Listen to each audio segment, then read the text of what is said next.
kemudian menuju kekekalan. Terambil dari 1 Tesalonika pasal 1 ayat yang pertama sampai ke 10. Ada sebuah cerita seorang anak gadis berumur 15 tahun, di mana dia sangat bosan di kehidupannya, sehingga dia memikirkan cara bagaimana dia mendapat followers yang banyak, pengikut yang banyak di internetnya, sehingga dia memutuskan untuk menjadi seleb TikTok dengan berbagai macam. Nah, ketika dia berpikir untuk melakukan itu, ada sebuah challenge yang bernama Bernard-Lee Challenge. Ketika dia mengikuti challenge itu, dia harus meminum obat yang dia tidak mengerti bahwa obat ini akan menyebabkan kematian, kejang-kejang. Dia tidak berpikir seperti itu karena umurnya masih 15 tahun.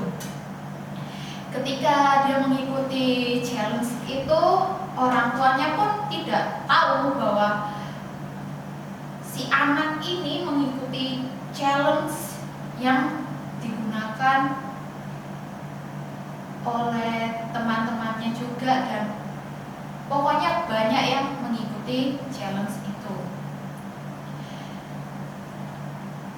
Ketika dia meminum obat itu, apa yang terjadi? Dia kejang-kejang, dia pernafasannya susah, di tenggorokannya seperti panas, pangkal lehernya seperti panas, langit-langit yang ada di mulutnya itu seperti jelly. Dan ketika dia meminum itu, kamera TikToknya pun ada di depannya, sehingga merekam semua kejadian anak tersebut. Sampai pada akhirnya efek obat ini seperti dia santai, seperti dia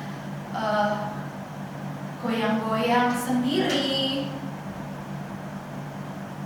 mendengarkan orang-orang meneriak namanya pun dia tidak mendengar karena efek obat tersebut.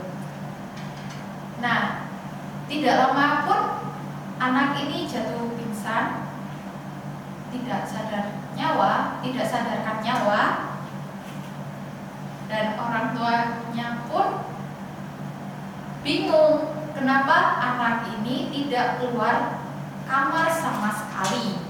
Ketika orang tuanya mengecek dia di kamarnya, ternyata anak ini sudah tidak tertolong lagi karena obat yang dia minum terlalu banyak dikonsumsi. Nah, Bapak Ibu Saudara sekalian, dari sini kita diajak bahwa hal instan ini tidak membawa kita pada kekekalan, malah membawa kita kesesakan, karena anak ini ingin mendapatkan pengikut internetnya yang banyak dan menjadi seleb TikTok, sehingga dia memutuskan untuk melakukan dan mengikuti challenge tersebut. Begitu pula dengan surat Tesalonika. Tesalonika ini jemaat yang dirintis oleh Rasul Paulus dalam perjalanannya yang kedua. Tidak lama Paulus meninggalkan Tesalonika ini. Ketika Paulus meninggalkan Tesalonika ini, si penulis Tesalonika tersebut bingung karena memikirkan keadaan jemaat Tesalonika tersebut setelah ditinggalkan Paulus. Ketika menulis ini, adakah bersukacita? Kenapa? Karena Rasul Paulus membuka suratnya, mengungkapkan syukurnya, mengapresiasikan terhadap pemberitaan Injil yang telah ia lakukan bersama teman-temannya. Paulus menganggap bahwa semua ini bukan karena kehebatan manusia sendiri, melainkan dari Roh Kudus. Dalam surat ini ditulis untuk jemaat Tesalonika, juga Paulus ingin mengajak kita, Bapak, Ibu, Saudara sekalian, dan saya belajar dari jemaat di Tesalonika, hidup tabah dalam iman meskipun oleh penyesatan yang kita dapat lihat di 1 Tesalonika pasal 2 ayat yang ketiga. Meskipun begitu, jemaat lebih merespon firman Tuhan, malah menampilkan hidup rohani yang berkualitas,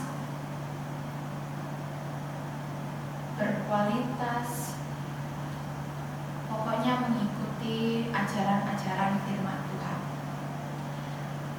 Paulus bisa dapat dikatakan bahwa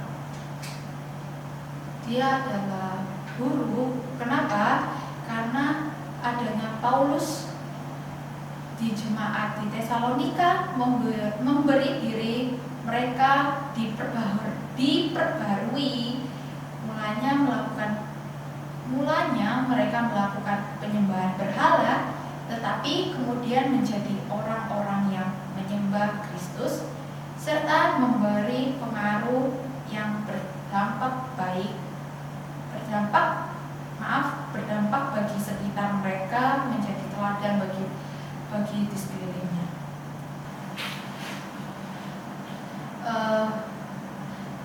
Pada ayat ini juga bahwa jemaat di Tesalonika menyambut Injil dan hidup dalam kebenaran Injil serta bertumbuh,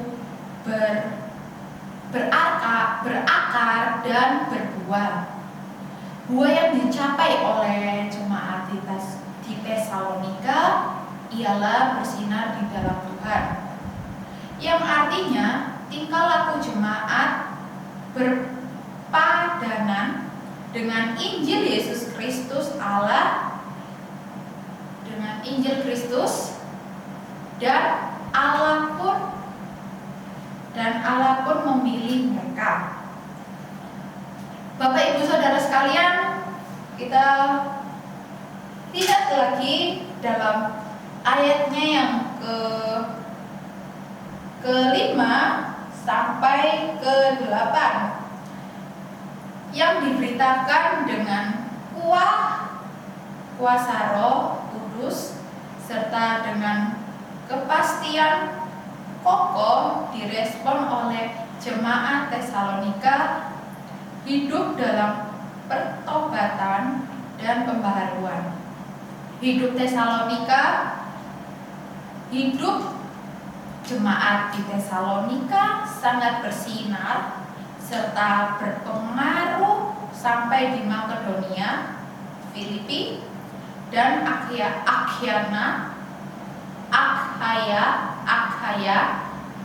di jemaat Korintus dan di sekitar lainnya. Jemaat sekalian, firman Tuhan hari ini ingin mengingatkan kita di zaman sekarang yang serba instan, yang serba kekinian, kekinian ini mendapatkan segala hal yang kita inginkan, yang kita mimpikan. Apakah serba instan memberikan kita yang kekal? Tentu saja tidak. Mengapa? Karena akan membawa kita pada kesesakan yang pada akhirnya kita tidak memperolehnya sama sekali. Jika dihayati lebih mendalam lagi, sesungguhnya jemaat di Tesalonika adalah jemaat yang dipilih oleh Allah untuk menjadi teladan di sekitarnya. Mengapa bisa dipilih? Karena mereka, meskipun jemaat di Tesalonika melakukan penyembahan berhala, melakukan segala dosa yang mereka lakukan, tetap saja Allah memilih mereka untuk menjadi teladan. Begitu pula dengan manusia. Manusia telah dipilih oleh Allah. Walaupun manusia sering melakukan kesalahan, memilih jalan yang instan, tidak mengikuti ajaran-ajaran Tuhan, meskipun dengan begitu kita tetap dipilih oleh Allah selaku orang-orang yang dipilih Allah. Hadirkan diri kita di tengah-tengah masyarakat dan menjadi bertumbuh, berbuah dan berakar di sekitarnya. Demikian pembacaan firman Tuhan hari ini.